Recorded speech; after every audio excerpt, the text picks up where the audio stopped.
کہ اللہ تبارک و تعالیٰ نے اس سے پہلے یہ بتایا، اس دعا سے پہلے یہ بتایا کہ قرآن کریم کی آیتوں میں اکثر تو ایسی آیتیں ہیں جو محکم ہیں، یعنی ان کے معنی بالکل واضح ہیں، اس میں کسی سوچ بچار کی بھی ضرورت نہیں ہے۔ آدمی کو عربی آتی ہو تو فوراً اس کا مطلب سمجھ جائے گا، وہ محکمات کہلاتی ہیں ایسی آیتیں۔ کتاب احکمت آیاتہ ثم فصلت من لدن حکیم خبیر، تو اکثر تو محکمات ہی ہیں، یعنی ان کا مطلب آدمی کی سمجھ میں آسانی سے آ جاتا ہے، کوئی دشواری نہیں ہوتی۔ اور دوسری قسم کی آیتیں وہ ہیں جن کو قرآن کریم نے فرمایا کہ یہ متشابہات ہیں۔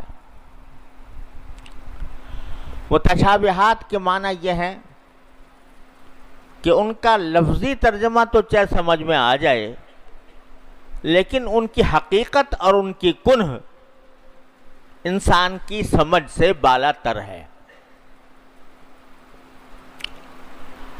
وہ سمجھ انسان کی اندر صلاحیت ہی نہیں ہے کہ اس کی حقیقت کو سمجھے، اس حقیقت کا ادراک کرے۔ مثلا اللہ تعالیٰ نے جگہ جگہ اپنی قدرت کا، اپنی حکمت کا، ان چیزوں کا ذکر کیا ہے، تو اللہ تبارک و تعالیٰ موجود ہے، وہ کائنات کا خالق ہے، اس نے سارے انسانوں کو پیدا کیا، ساری کائنات کو پیدا کیا، یہ تو بالکل قرآن میں جگہ جگہ لکھا ہوا ہے اور اس کے معنی سمجھنے میں کوئی دشواری نہیں ہے۔ لیکن بعض آیتیں ایسی آتی ہیں کہ ترجمہ تو سمجھ میں آ گیا ان کا، لیکن اس کی حقیقت کیا ہے یہ پتہ نہیں چلتا، انسان کے بس سے باہر ہے۔ مثلا اب یہی کہا کہ اللہ تعالیٰ جب کسی چیز کا ارادہ فرماتے ہیں تو کن کہہ دیتے ہیں، وہ ہو جاتی ہے۔ اب کن کس طرح کہتے ہیں، کیا اس کی کیفیت ہوتی ہے اور کس طرح وہ ہو جاتی ہے، عدم سے کیسے وجود میں آ جاتی ہے، اس کی کیفیت کیا ہے، اس کی حقیقت کیا ہے، کس طرح ہوتا ہے، یہ ہمارے آپ کی سمجھ سے بالا تر ہے۔ قرآن نے کہا کہ اللہ تعالیٰ نے زمین پیدا کی، آسمان پیدا کیا، پھر عرش پر بیٹھ گیا۔ اب عرش کیا چیز ہے اور عرش پر بیٹھنے کا کیا مطلب ہے، اور وہ کس طرح بیٹھا؟ وہ کوئی انسان تو ہے نہیں، کوئی جسم تو ہے نہیں، کوئی ایسی چیز تو ہے نہیں کہ وہ عرش پہ بیٹھ جائے جا کے۔ تو جو مطلب ہماری سمجھ میں آتا ہے لفظی ترجمہ کہ عرش پر بیٹھ گیا، تو لفظی ترجمہ سمجھ میں آ گیا، لیکن اس کی حقیقت کیا ہے، کیسے بیٹھا؟ آیا اس طرح بیٹھا جیسے کہ ہم اس کرسی پہ بیٹھے ہیں، زمین پہ بیٹھے ہیں؟ العیاذ باللہ، یہ تو ہو ہی نہیں سکتا، کیونکہ اللہ تبارک و تعالیٰ کی ذات اس بات سے بالکل ماورا ہے، وہ کوئی جسم نہیں ہے۔ اللہ نور السماوات والارض، تو وہ کوئی جسم نہیں ہے، وہ تو ایک ایسی حقیقت ہے کہ جس کا ادراک ہمارے آپ کی سمجھ سے باہر ہے۔ تو دل میں تو آتا ہے، سمجھ میں نہیں آتا، تو دل میں تو آتا ہے، سمجھ میں نہیں آتا، بس جان گیا میں تیری پہچان یہی ہے۔ تو آپ ہر قدم پر انسان کا دل گواہی دیتا ہے کہ میرا مالک ہے کوئی، میرا خدا ہے کوئی۔ یہ جو میرے اندر ایک کارخانہ پورا بنا دیا ہے اس نے انسان کے اندر، جس سے کہ اس کی نشو و نما ہو رہی ہے، ضرور یہ کسی کاریگر کی کاریگری ہے، لیکن کس طرح اس نے بنایا، کس طرح پیدا کیا، یہ میرے آپ کی سمجھ سے باہر کی بات ہے۔ تو دل میں تو آتا ہے، سمجھ میں نہیں آتا کہ کس طرح تو نے یہ کام کیا. تو ایسی کچھ آیتیں ہیں جن کو متشابہات کہا جاتا ہے کہ ان کی حقیقت یہ جو میں نے کہا کہ عرش پر بیٹھا، تو عرش پر بیٹھنا کیا مطلب ہے، کس طرح بیٹھا، کیا اس کی حقیقت ہے، اس کو کہیں گے کہ یہ متشابہات میں سے ہے. ارے بھائی اس چکر میں نہ پڑو کہ وہ کس طرح بیٹھا کس طرح نہیں بیٹھا، اس کی حقیقت کیا ہے. تمہاری عقل محدود ہے، وہ اس کا تصور کرنے سے عاجز ہے. لیکن قرآن کہتا ہے اسی دعا سے پہلے کہ وَأَمَّا الَّذِينَ فِي قُلُوبِهِمْ زَيْغٌ فَيَتَّبِعُونَ مَا تَشَابَهَ مِنْهُ ابْتِغَاءَ الْفِتْنَةِ وَابْتِغَاءَ تَأْوِيلِهِ. ہم نے دو قسم کی آیتیں نازل کی ہیں، متشابہات بھی ہیں. تو جو جن لوگوں کے دلوں میں کجی ہے نا، وہ محکمات کو تو کی طرف تو کوئی خاص توجہ نہیں دیتے. جو بالکل صاف صاف سیدھی سیدھی باتیں قرآن کریم کے اندر ہی آئی ہیں، جو احکام آئے ہیں کہ بھئی یہ کرو یا نہ کرو، یہ حلال ہے یہ حرام ہے، سیدھی سیدھی بات ہے، اس کے اوپر عمل تو کرتے نہیں اور اس کی طرف فکر نہیں کرتے. اور جو یہ متشابہات ہیں جو ہماری عقل سے ماورا ہیں، سمجھ سے ماورا ہیں، ان کے پیچھے لگ جاتے ہیں، اس پہ بحثیں کرتے ہیں. اس میں بھئی استواء العرش جو ہے وہ حقیقی معنی مراد ہے یا مجازی مراد ہے، اور حقیقی معنی ہے تو کیا ہے، اس کی حقیقت کیا ہے، اس کی کنہ کیا ہے، اس میں پڑ جاتے ہیں. اللہ بچائے. تو قرآن کہتا ہے کہ یہ لوگ اس قسم کی چیزوں میں پڑے رہتے ہیں، وہ دل میں ان کے کجی ہے. فی قلوبہم زیغ فیتبعون ما تشابہ منہ ابتغاء الفتنة وابتغاء تأویلہ. اس کا نتیجہ یہ کہ فتنہ پیدا کرتے ہیں، فتنہ پیدا کرتے ہیں. ایسی باتیں جن کے اوپر ایمان کا کوئی دار و مدار نہیں، نہ ان کی حقیقت معلوم ہونا ہمارے لیے کوئی ضروری ہے نہ ممکن ہے، اس کے پیچھے کیوں پڑتے ہو؟ تو قرآن یہ کہتا ہے کہ وَأَمَّا الَّذِينَ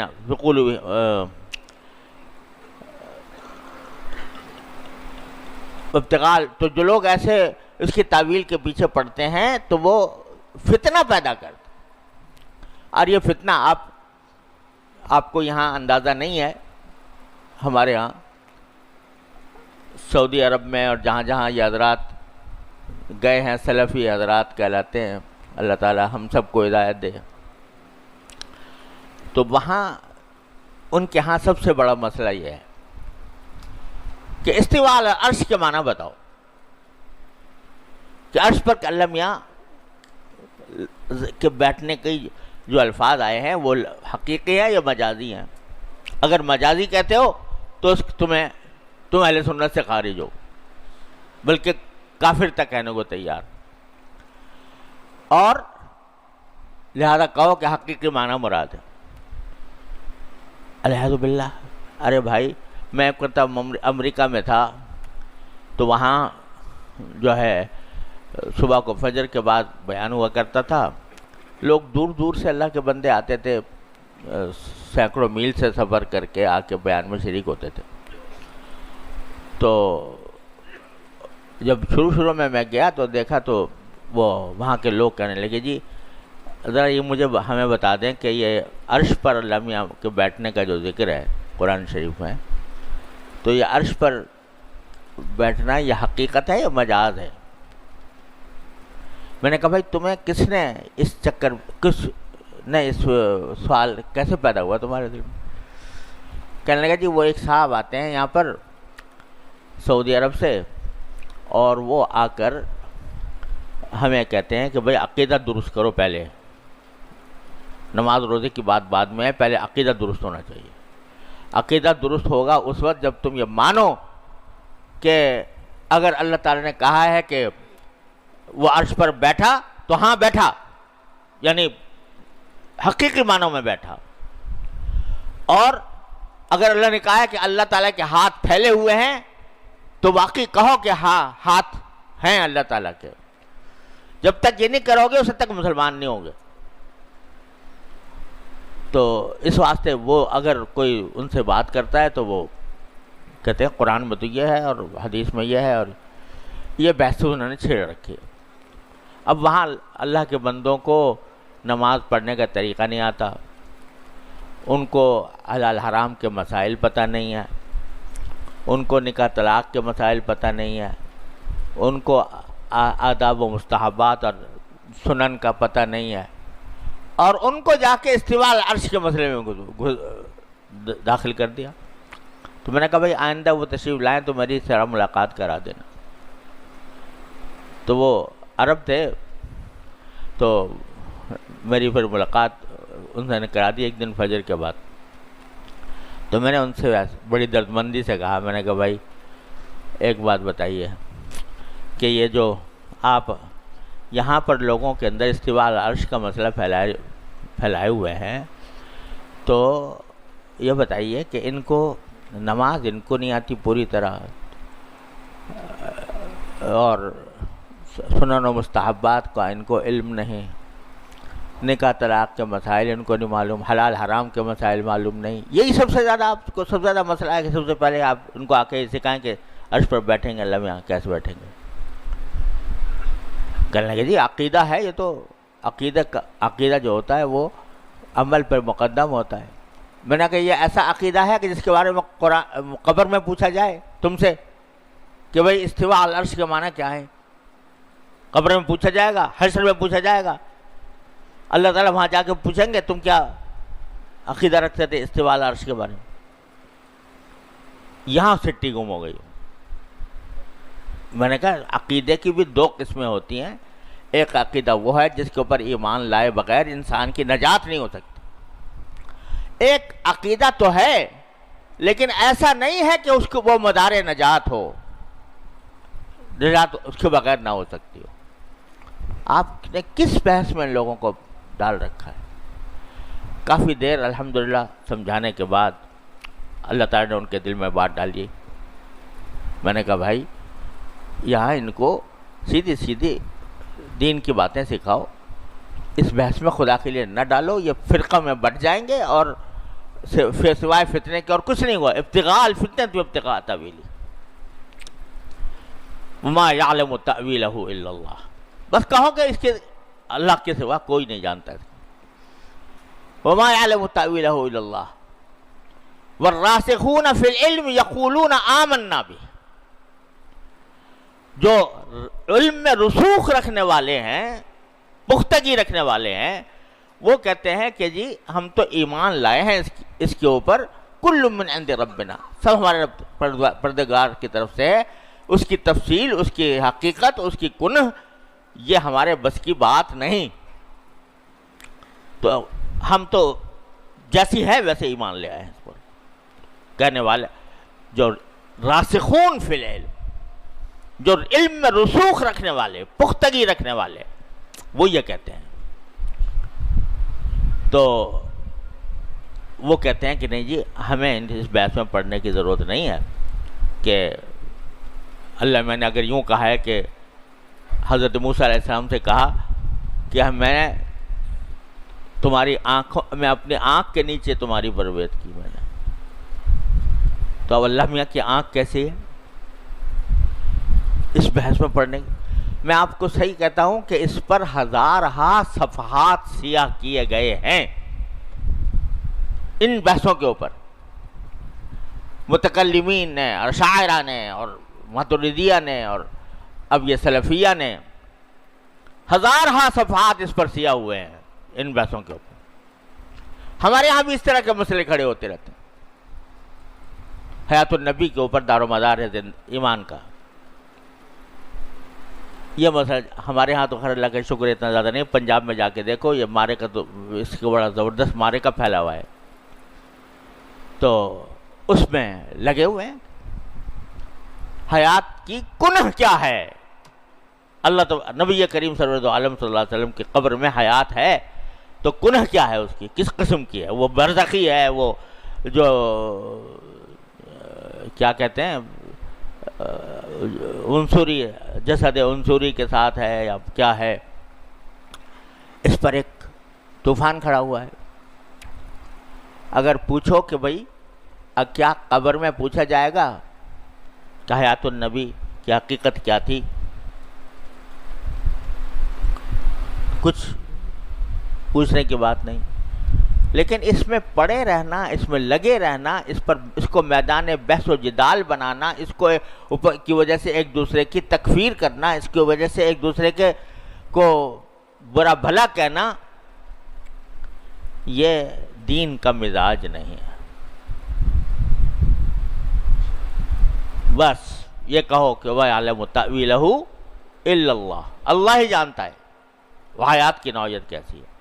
کوئی آدمی اگر اس پر ایمان رکھے جو قرآن میں حیات کہا گیا ہے وہ انبیاء کرام کو حاصل ہے، اس کی نوعیت کیا ہے، اس کی کنہ کیا ہے، اللہ ہی جانتا ہے، تو بس بات ختم ہو گئی۔ اب تم جا کے اس کی تحقیق میں پڑے ہوئے ہو کہ بھئی اس حیات کی نوعیت کیا ہے، کیفیت کیا ہے۔ کسی زمانے میں یہ مسئلہ پڑا ہوا تھا کہ قرآن مخلوق ہے یا غیر مخلوق ہے، لوگوں کے گردنیں اڑا دی گئیں معتزلہ کے زمانے میں، معتزلہ کی حکومت میں۔ حضرت امام احمد بن حنبل نے کوڑے کھائے اس میں۔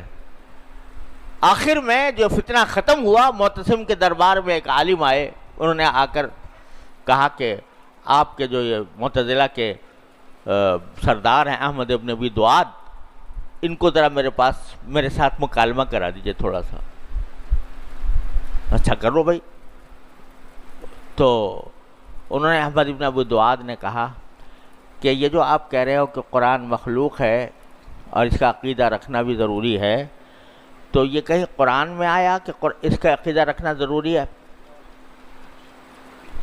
انہوں نے کہا نہیں، قرآن میں تو نہیں آیا کہ رسول کریم صلی اللہ علیہ وسلم نے بتایا سنت میں کہ قرآن مخلوق ہے، اس پر ایمان رکھنا ضروری ہے کہ نہیں، ایسا بھی نہیں ہے۔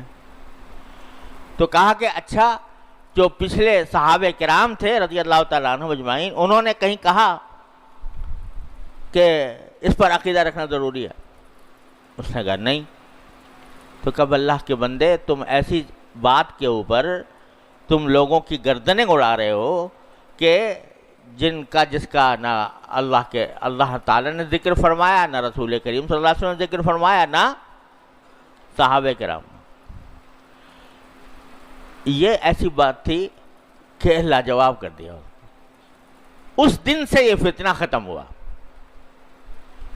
تو قرآن یہ کہہ رہا ہے کہ جن کے دلوں میں ٹیڑھ ہے وہ ایسے مسئلوں میں پڑے رہتے ہیں جن کا سمجھ میں آنا ممکن نہیں انسان کے لیے اور نہ ضروری ہے۔ اللہ تعالیٰ کی صفات کی ہیں کیا ہے، انسان کے بس سے باہر ہے۔ تو والراسخون فی علم، اور جو علم کے اندر رسوخ رکھنے والے ہیں وہ کہتے ہیں کہ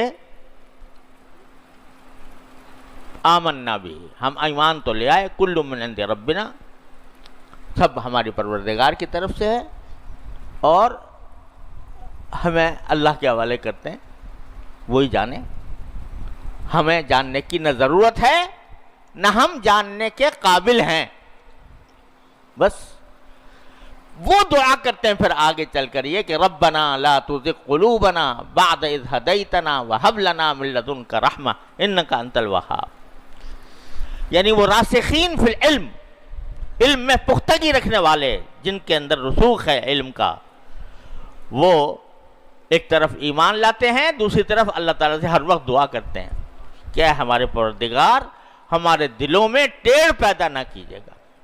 یہ ٹیڑھ جو انسانوں کو ایسی طرف لے جا رہی ہے جو ان کے سمجھ سے باہر ہیں، تو ایسی ٹیڑھ ہمارے اندر پیدا نہ کیجیے گا۔ لا تزغ قلوبنا بعد اذ ہدیتنا، جبکہ آپ نے ہمیں ہدایت تو دے دی، الحمدللہ ایمان بھی لے آئے، الحمدللہ ایمان کی حقیقت بھی اللہ تعالیٰ نے بتا دی، اس کے اوپر عمل کی توفیق بھی ہو گئی، سب کچھ ہو گیا۔